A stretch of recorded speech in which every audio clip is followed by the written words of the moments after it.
Ayaka and I were just talking about you. Is Chevreuse still not joining us today? Probably not. We haven't seen her either. Huh? That's such a pity. Director Farina said that we've only got a few small scenes left before wrapping up the entire thing. She even said that she'll get me into a couple scenes, so everyone will have a chance to shine in front of the camera. We were also planning on having a victory feast once we're all finished filming. You can join us, right? If only Chevreuse was here. I still haven't taken a photo with her. I'm afraid that can't be helped. Those special patrol folks are like phantoms when they've got a case on their hands. But to be honest, I'm even more concerned by what I read in the Steambird earlier this morning. It said that the killer in the murder case was none other than the author of the Two Musketeers. Oh yeah, I heard about that too. He came forward and confessed his crimes, but gave no explanation as to why he pulled the trigger. We didn't know about this case at all when we joined the film. Is it going to affect the reception of our work? From a pure publicity standpoint, this will draw a lot more attention to our film. I have to say, though, that no director can be perfectly comfortable with garnering attention through means other than artistic skill. To be fair, I feel like that ship sailed the moment you allowed yourself to be named as the director on our posters. It's not my fault that I'm super popular. What was that saying again? My popularity has, Sunk to an all-time low? spread to the four corners of Teyvat.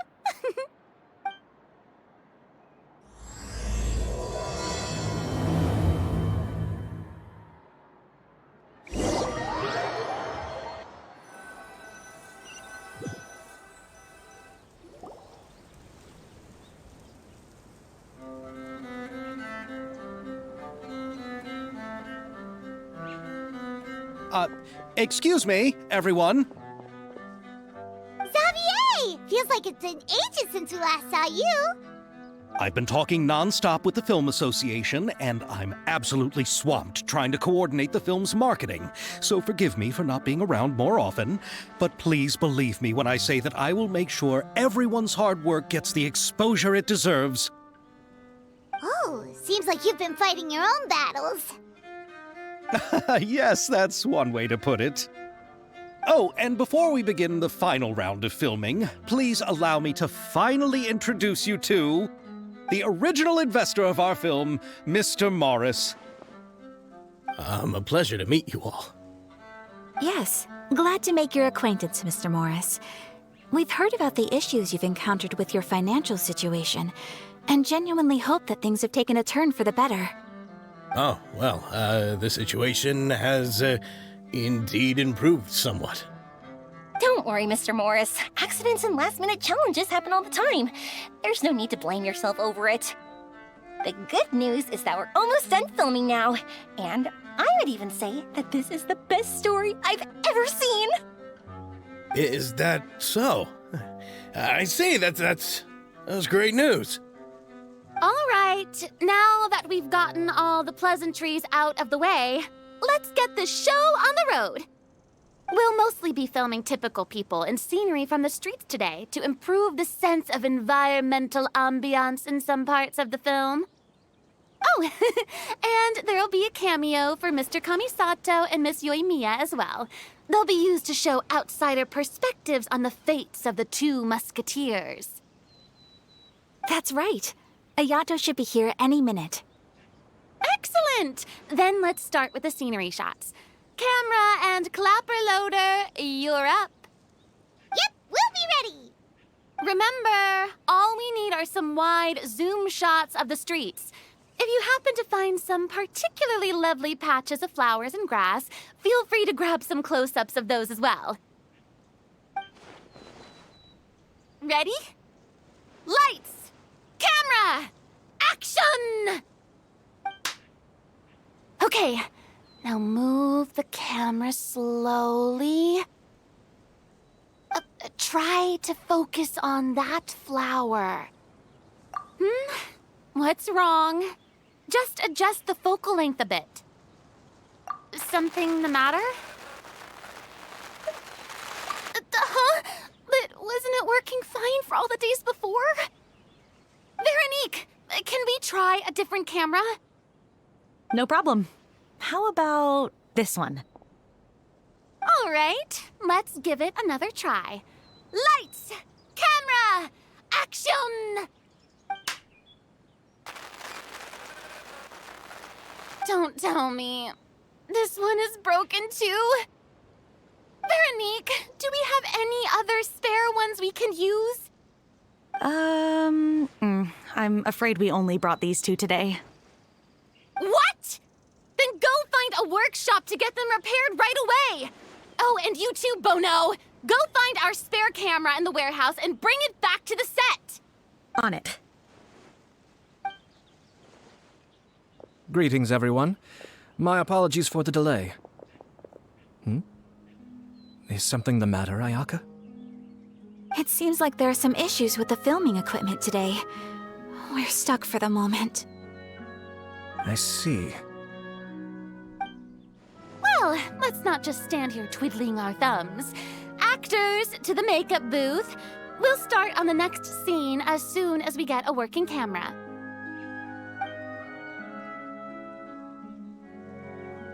The people at the workshop told me that the part which holds the lens in place seemed to have fallen off. That's super strange. It was perfectly fine just yesterday. Well, no time to dwell on that now. Let's get back to filming. Ahem! Quiet on set! Places, everyone! Lights! Camera! Action! By the way, have you heard about that recent murder case? Yes, I have. It seems that they've caused quite the commotion in the city. I heard that the chief of the guards is so mad about not catching the culprit that he's about to explode. Oh? I find that quite hard to imagine, considering how he already looks most days. Director, we have a problem. Oh, we're in the middle of a take! Couldn't you wait until we wrapped up this scene? No, Director, our film, all the finalized film that we've been keeping in the case has disappeared. Oh, wait, what did you say? Mr. Bono, please take me to where the film was kept right away. I'm coming too. No, Yoimiya, you have to stay here. Oh. Okay, listen up.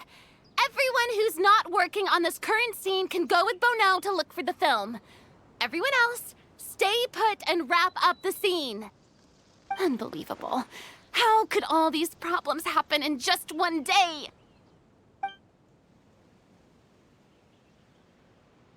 We're back. How did it go? Did you find the film? We found it in the sewers. Huh? In the sewers? Is the film still okay? We discovered it just in time, so we should still be able to salvage it. The others are checking now to see if we lost any specific scenes. Oh, you scared me for a moment there. I nearly thought we had lost everything. I really don't want to experience that feeling of despair again. Okay, but who could have stolen the film and dumped it there? Could it be, some competitors working on other films? But if they wanted to harass us, why wait until the last day? Okay, we don't have time to really look into it right now. Let's strike while the iron is still hot and wrap this thing up once and for all. Yeah, let's finish it.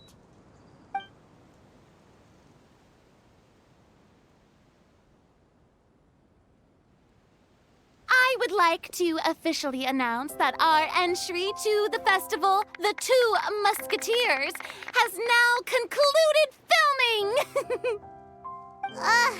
Paimon is spent. It's so late already. Even though the filming process proved to be extremely challenging, everyone provided valuable and unique contributions to the final product. Thank you all for your dedication and support. And just like Director Farina, I would also like to extend my most heartfelt thanks to all of you. Really, you've all helped me so much. All right, let's save the awards speech for later, and hopefully also get some rehearsals in before the real thing. Anyway, now it's time to party! Let's all make our way to the beach and have a celebration feast so loud and fun that even the blubber beast will want in. Party! Party! Paimon wants to party!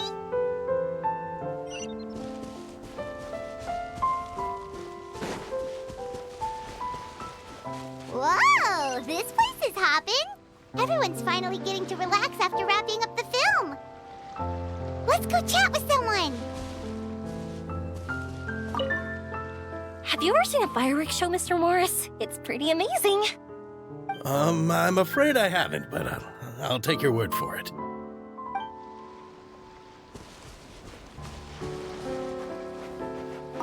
I was thinking, if this film turns out to be a success, could I ask the two of you to stay and be a part of my crew? Of course, I'll definitely increase the pay for next time. I'd be more than happy to, Mr. Xavier. Thank you for the offer, Mr. Xavier, but I've made some plans to go on a journey to the other nations once the festival is over. Is that so? Well, then in that case, bon voyage, Miss Veronique. Please feel free to get in touch once you've returned to Fontaine.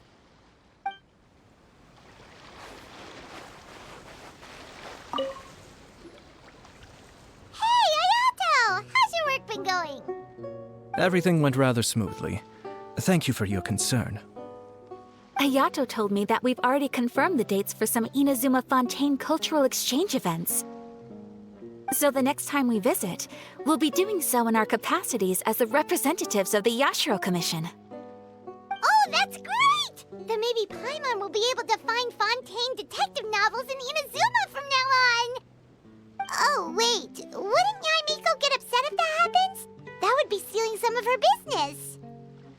You've got a point. She's always complaining that light novels have become bland and too predictable after all.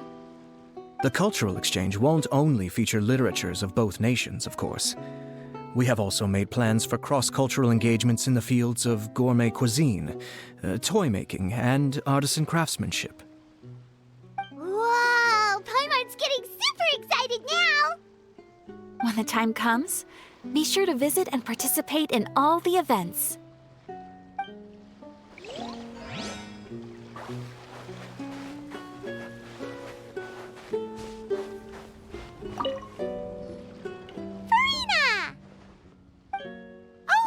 My darling clapper loader and camera operator, you've both worked really hard. Paimon thinks you worked even harder than us. Honestly, Paimon was getting a little tired of playing with the clapperboard by the end of it. Worst of all, Paimon started having dreams of you shouting, "Lights, camera, action!" into Paimon's ears. The actual dream can't even start until you've yelled that. Hey, if anything, shouldn't I be more grand and delightful than your dreams? We've been through so much together, and that's how your brain remembers me? That's not Paimon's fault. We've just used the clapperboard too much lately. Anyway, what's most important is that we've wrapped the film.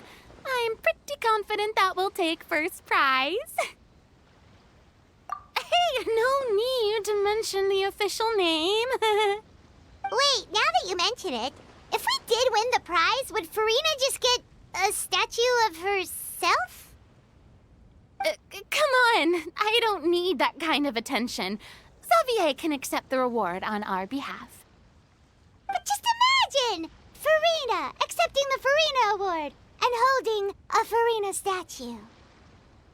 I'm going back to my dessert now. You all can keep discussing that on your own.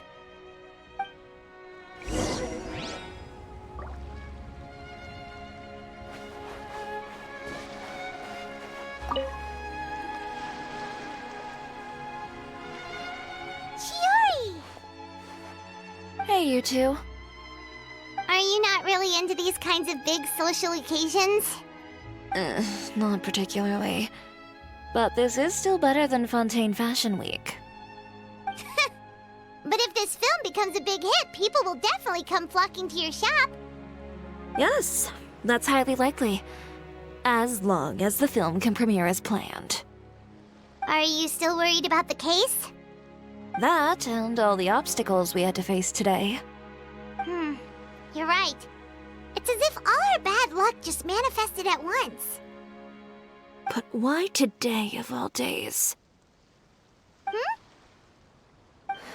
No, it's nothing.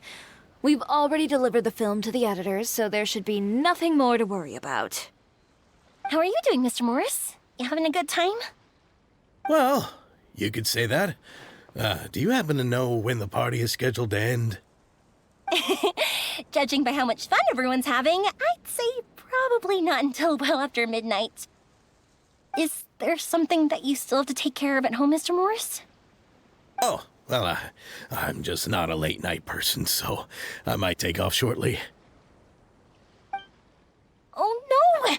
Silly me. I almost forgot something super important. Oh, what is it? I prepared a whole batch of fireworks for the party, but I forgot to bring them over from the warehouse.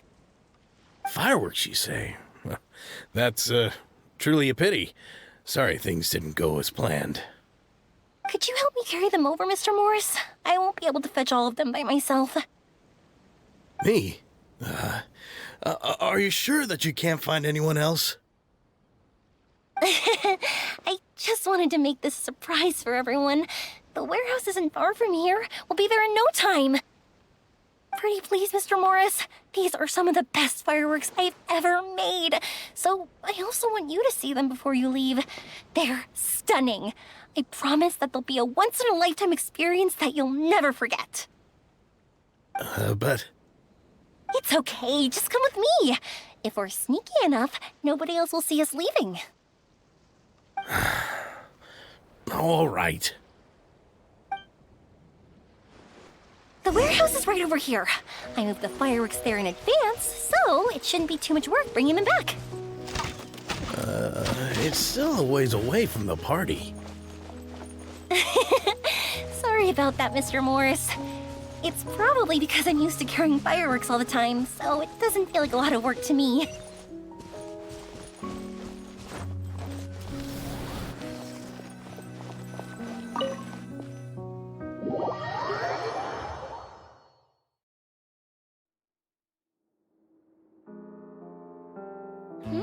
It's dark in here. Wait here, Mr. Morris. I think the light switch should be somewhere over here. Why did I have to get roped into this?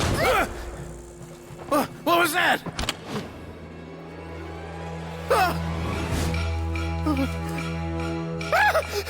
Who's there? Get me out! Get me out of here! Did you really think you'd get away, Morris?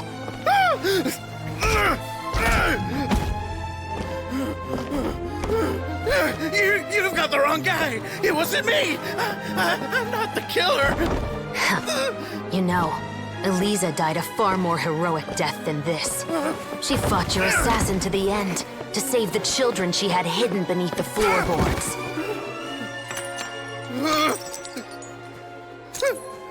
That is Eliza's pendant, the one with a photo of you two inside. The one you gave her. Ring any bells? It's a fake! It has to be! There's no way! No way your assassin didn't destroy it, you mean?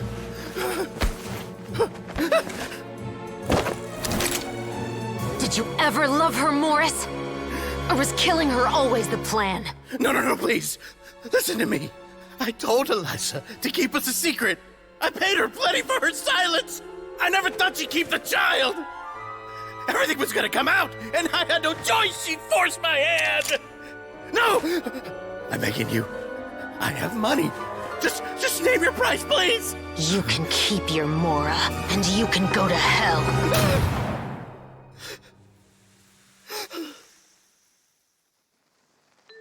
I'm Captain Chevreuse of the Special Patrol. Morris, you're under arrest for Eliza's murder.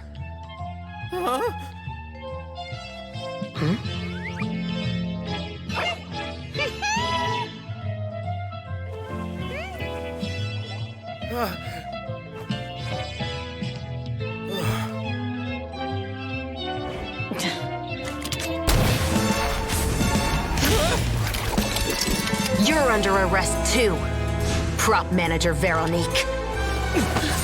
Or perhaps I should call you the Second Musketeer.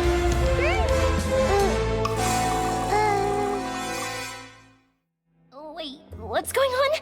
This wasn't in the script. Drop the gun, Veronique. Why? Why would you keep me from exacting revenge on this heartless monster?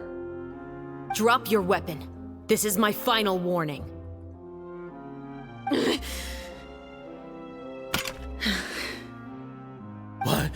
What is going on? Do I have to spell it out for you, Morris? Everything that took place just now was staged to get you to confess the truth. But this last part is all improv, of course.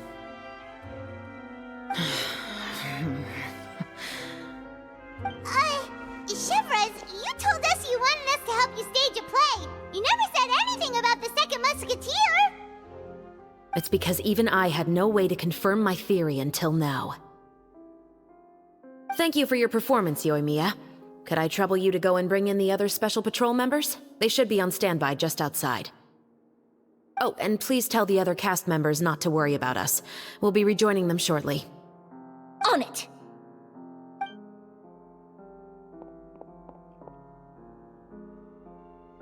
So what do you think, Morris? Care to talk about what happened 20 years ago? My patience is limited, you know. Don't force me to take you back to the interrogation room. I'd wager that you wouldn't last for more than a minute in there. With the recording we made, you have no chance of winning in court. Cooperating with us now is the most practical move. All right. I'll talk. I hired an assassin to murder Elisa. She once worked as a maid on my family's estate. She was very beautiful, and after some time I fell for her. We kept our relationship a secret and carried out an affair for some time, but it wasn't long before she became pregnant. And if my parents ever found out, they would have stripped me of my inheritance and status, driven me out of my home. I also didn't expect Elisa to insist on bringing the pregnancy to term. She even asked me to leave my family and travel far, far away with her. She believed that you were truly in love with her. I didn't have a choice. I gave her a large sum of mora, told her to leave the family and to get rid of the baby. But then years later, she sent me a letter. There were photos of 2 children, and she even asked if I could find some time to visit them. Huh? 2 children? Paimon thought Baptiste was the only... you mean... Even if she had the children against your will, you could have just ignored the letter entirely. Why kill her? I had just gotten engaged to be married to an heiress from another wealthy family. So if anyone were to find out about Elisa, my life would be completely ruined. I didn't have a choice. No. You always had a choice. You just made the wrong choice. Again. Do you know how it feels to watch your mother be killed right in front of you? My brother and I were hardly even school age yet. We were hidden beneath the floorboards, grasping each other's hands like a lifeline. We were so terrified that we didn't even know we could ever take a breath. All we could do was to watch Mother try to fight back, and then collapse to the floor. Even after the assassin left, we were still too terrified to leave our hiding spot. We thought that he might come back. It was only until the next evening when we finally climbed out and gathered around our mother. But she had already become cold and stiff to the touch. You made up your mind right then and there to bring this case to light. Not only that, we resolved to get our revenge. And that's why you became the Musketeers. No, that's why I became a musketeer. The man from before was also killed by me. My brother had nothing to do with it. I figured as much. You did? I once told these two that he didn't look like a killer to me. His confession from that night also rubbed me the wrong way. I think what really tipped me off was, how could I not feel a sense of regret in him? Huh? He confessed faster than any criminal I've ever met, but he didn't say a single word about you. He insisted that he was the sole perpetrator in the case. But after the questioning ended, I disassembled the musket we dug up from his backyard, put it in front of him, and told him to reassemble it. Wanna guess how far he got? He had no idea where to even start. He's never touched a gun in his life. Based on that, I determined that he was not acting alone. He only surrendered himself to draw our attention and create a moment of opportunity for his partner. So, I decided to play along. And as expected, the second musketeer followed us without hesitation once she saw Morris get separated from the rest of the cast. Besides, why else would he call the novel The Two Musketeers? But how did you know it was Veronique? I figured it out the moment Baptiste told me his father's name. That so-called financial crisis was all just a ruse. He just wanted to sign up as the investor and then leave the film without any source of funding. After all, he has a vested interest in minimizing the reach of this story. It's really just the same thing as what he did to Eliza all those years ago. Human scum. But then Xavier pulled out all the stops and got the film made against all odds. Morris couldn't have that. With the killer in custody, he figured it was safe to act. And so he came to visit the set today, just as I expected. Wait, so you were behind all those mishaps today? As for the identity of the second musketeer, I assumed they'd probably stay close to Morris and look for an opening. And if they already knew that Morris was the film's investor, then that narrowed the list of potential suspects as well. Furthermore, being the props manager would allow the culprit to avoid scrutiny by purchasing mechanical parts in the name of the crew. With that hypothesis in mind, I went back to check Baptiste's orphanage adoption records. Guess whose name I saw on the same page, just a few lines from his. My brother. He trusted you. As in, he trusted me to perform the deed on his behalf? He trusted you to stand on the side of justice. I am. I thought you could do it as well. Oh, the look on your face when you told him to go to hell. I really thought you'd put a bullet in his brain. You know what he has done. Are you telling me that you'd rather see him spend the rest of his life living like a king in the fortress of Meripede? I will never be able to forget the feeling of my mother's cold, lifeless hands. And you would call this ending fair? Is this what you call justice? I won't lie, Veronique. I did hesitate when your brother first told me about the truth. I wondered. I agonized over whether I should really put a bullet in his head. So why don't you? Because that should never be how justice is carried out in this world. Perhaps, to you, justice is simply reciprocated, an eye for an eye and a life for a life. But everyone has their own understanding of justice. If everyone were to pursue their own definition of it, there would be no more order in this world. Today, you'll kill Morris, and tomorrow, his children may come for you. The world cannot render judgments based on a desire for revenge. That will only lead to a cycle of revenge, as well as the destruction of order and civilized society. Fontaine is founded on a set of laws and a standardized code of justice. That is why we are the nation of justice. But with all that said, I will promise you this. Morris will not lead a cushy life in the fortress of Meripede. Chevreuse, the rest of the Special Patrol is here. Thank you so much, Yoimiya. Letelier, Terena, please take them away.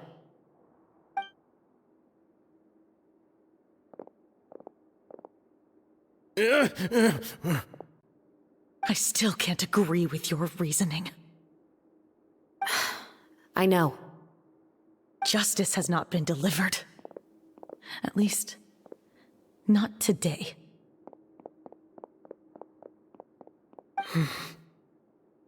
Chevreuse. Let's go. We should give an explanation to the crew. Thank you for your concern. I'm fine. I'm just thinking about the things in life that have driven people to take justice into their own hands.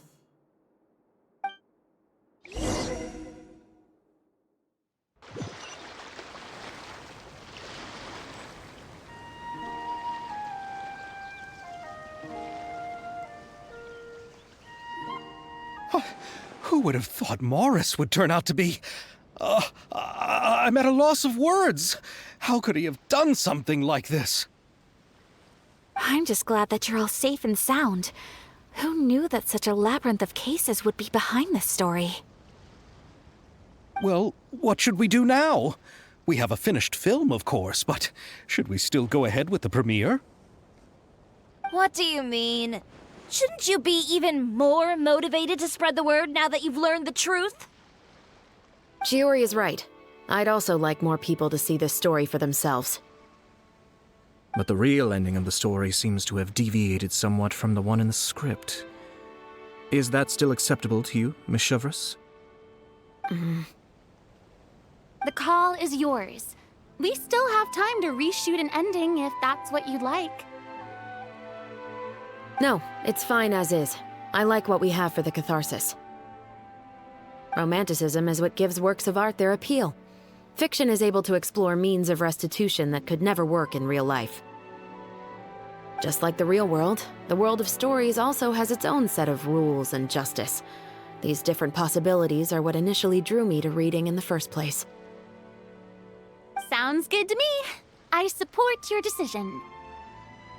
What about Veronique? Will she be okay? She will soon face her judgment alongside her brother and Morris. If I had to guess, they'll probably all be sent to the fortress of Meripede. I'll make sure to give Risley a heads up about it. Oh, you mean that kind of heads up? Exactly. Ahem. All right, then the matter's settled. Now that everything's been taken care of, there's no reason for us to keep looking all gloomy and grumpy. Let's get back to the feast and enjoy each other's company. We'll be starting the post-production process tomorrow. You should join us, Chevreuse. You missed the first few hours of the party, didn't you? All right. Count me in. Then I'll wait for you over there. There's still some good news that I'd like to share with Chevreuse. Traveler, Paimon, could you wait for me by the sea after the party ends? I'd like to go on a brief walk with the two of you. Thank you very much.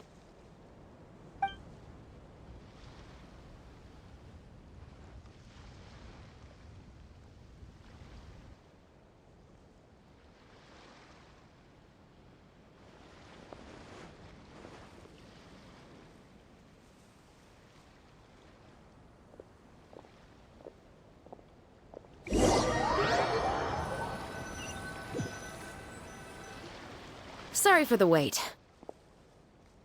Oh, we weren't waiting long at all. Is there something else you wanted to tell us? No, I don't have anything new to share. I just felt that since you were my investigation partners, I should have another conversation with the two of you. Traveler, how would you have responded to Baptiste's request if you were in my shoes? Is that so? Well, thanks for sharing. When I was young, my father often took me here to swim. We'd come rain or shine, even when it was freezing cold. He told me that swimming was the best activity to train one's strength of will. You could never give up before reaching the shore, especially when the water was cold. Oh? Why is that? Because the moment you give up would be the moment you die. At that point, I still hadn't received my vision. One winter, the chilly wind felt almost like knives on my skin, and the seawater was so frigid that it numbed my toes the moment I stepped in. I cried and begged my father to spare me from having to swim across, but he wouldn't listen. He used to be a member of the Special Patrol as well. You could say it was his way of educating his children. That sounds awful. When he saw that I wouldn't stop crying, he just picked me up and tossed me into the icy water. The bone-chilling cold took away my senses. I couldn't feel anything but fear and rage. I waited for my father to save me, but one look and I knew he'd already started swimming for the opposite shore. I realized that if I were to give up, I really would die right then and there. I used all of my strength to try and catch up to my father. Those few minutes felt longer than my whole life up until that point. I did, however, make it to the other side. I've never felt afraid about anything in my life after that, nor have I ever cried again. That way of teaching would have never worked on Paimon. Yeah, I don't think that was the right method for anyone. It's just that, working now as I am in the pursuit of justice, I still sometimes feel like I've been tossed into that winter sea all over again. The anger and the helplessness. Chevreuse. But the worse I feel, the more I know to never give up. The alternative would be to forever lose myself among the waves. Anyway, how about a race? Neither of us will drown, but we can still see who swims faster. You guys go ahead! Paimon will grab the clapperboard to mark the start of the race.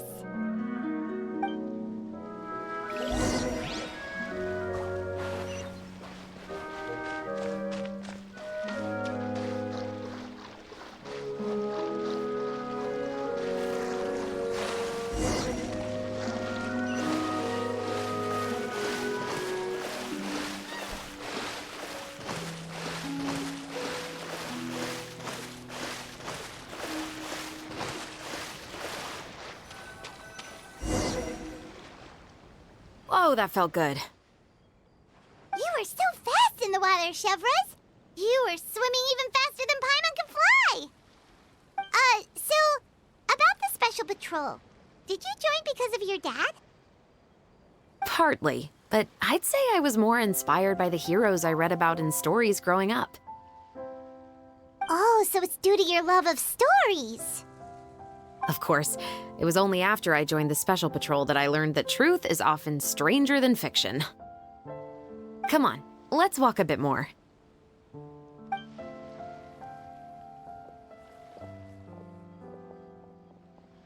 To be honest, I do sometimes question whether the decisions I make are the right ones.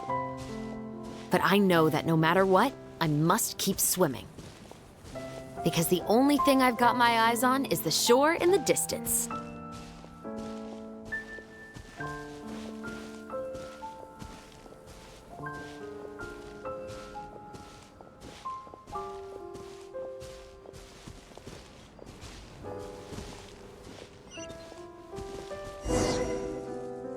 Thank you for coming on this walk with me. I feel a lot better after getting all that off my chest. Huh. We're nearly back at Baptiste's house. Huh. You're right. I didn't realize we were so close. He really did plant a lot of flowers. It's just like how he described it in the story. Huh? Wait. Paimon, Traveler, look! The rainbow roses in the garden. They're in full bloom now.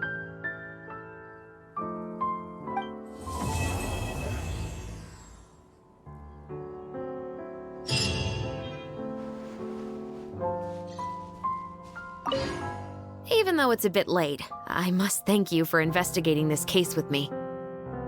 Not on behalf of the Special Patrol this time. It's a personal expression of gratitude from yours truly. Oh, you want to hear more about my father? To be honest, I didn't spend that much time with him. He was always busy with the Special Patrol, so he would often return home really late at night. Some nights, he didn't come home at all. Once, he didn't come home for a long time, maybe a whole week or so. When I went out to buy food, I learned that he had become a criminal, and by extension, that made me a criminal's daughter. But we can talk about that another day. I actually have a lot of sympathy for Veronique and Baptiste. I can understand the hatred they feel for their father. But that doesn't mean I'll allow them to walk the path of evil, even if it might lead to another sense of justice. Films are different from the real world. They're a form of art and represent the wishes in people's hearts. I adore the Two Musketeers, and I'm very happy to have had the opportunity to act the role as one. I can't wait to catch the film when it premieres in the Opera House. I'm looking forward to seeing the audience's reaction to the climactic ending. Thank you for looking out for me. I'll see you at the award ceremony. I'd be very surprised if we don't win.